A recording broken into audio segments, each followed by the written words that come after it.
Good story. So I'm happy to present our next awesome presenter, Christina Pereyma. She's a conceptual artist who lives in Troy, Ohio. She comes from an extended family of artists and collectors. So come on up, Christina.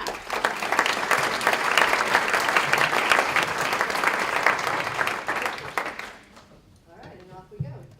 All right, so this is, Use the mic. whoops, sorry. This is my collection of pisanke, Ukrainian decorated eggs. On the left, the ones I did with my kids. In the middle, the ones my mother did. And on the right, the expert, my aunt, Tanya Osadza, who is a world-renowned egg decorator. This is an egg from my aunt. 20 years ago, I did a series of work that involved broken eggs, and so of course, once you say you work with broken eggs, people start sending you broken eggs. And so a collection begins with one. She did this because that was a pattern she did not have. My mother and I worked on a series of work where we would argue, and I would say, less is more, and she said, how can less be more? More is more. So around the outside, on this side, is the work she did, and on the upper left is the work I'm finishing without her. This is a piece that I did, it's called Forbidden Fruit. At this time, I was working with collecting flower petals. That was part of my artist's statement. These are datura pods. They are actually poisonous. God bless this younger than 18-year-old female who ended up with a rash. This is my rock collection on the right. This is the right hand, which I mean the left. These are natural rocks that came all the way from Canada here.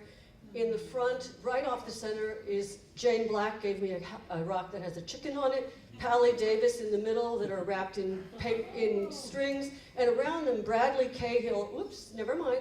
So I do not collect photographs, but this is a photograph in my collection. I collect mushrooms. Francis Schamberger asked me to collect him a couple of mushrooms that were sensational in Morels. This was a couple of years ago. Francis works with amazing techniques.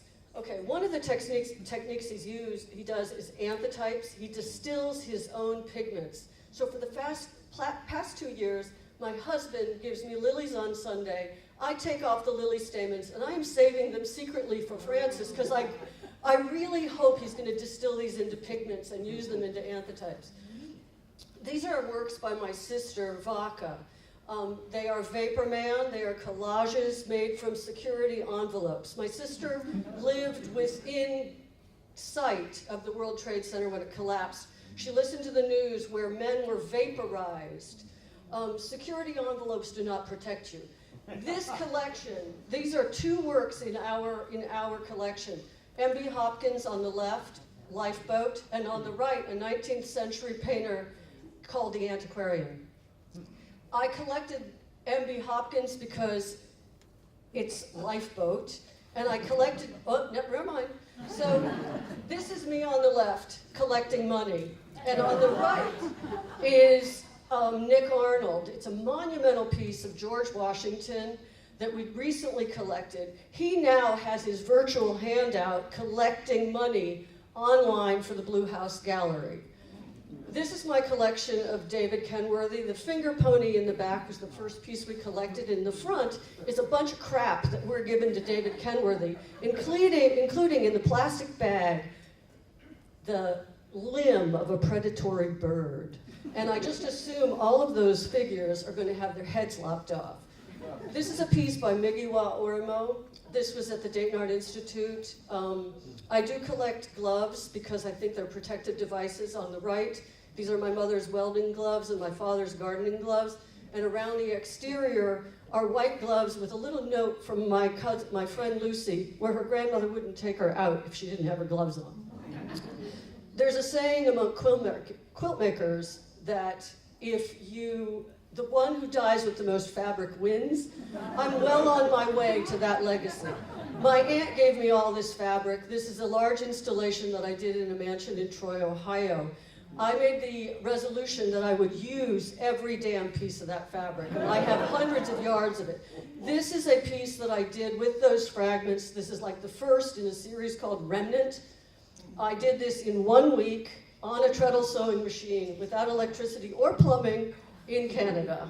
So, okay, so this is wax and shit. My mother and father were talking about doing lost wax casting. My aunt uses wax to decorate eggs, and we've been beekeepers my entire life, so we have wax. All of this other stuff is stuff that I found in the house after my mother died. So this is what I did to kind of make it poetic. I took the stuff that nobody wants in drawers, I cast it into wax, into these trophies, and I think I made it nice, not creepy, as my friend Jane was like, oh God, that's so creepy. Okay, so my husband, in the back of our house, which is a very old house, he gardens in what probably was the garbage dump. And so he's very meticulous, and he gathers all of these little shards of pottery, and I've been playing with them for 20 years. I'm also collecting elephants. The Twist Collective, 3 women inspired by sticks and twigs. That's Jane Black, Lisa Hapapuro, and myself. We collect sticks, we collect friends, we go out into the woods, and we make elephants, because I think it's incongruous and it's fun. So about 3 or 4 months ago, I asked people online to give me words about sitting, because my dining room chairs are just too damn slippery. So I had to create pads.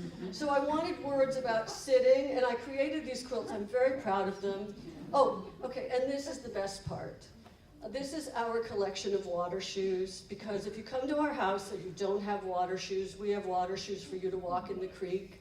This was a week ago on my birthday, and I do say collecting friends and family is the best collection you'll ever have.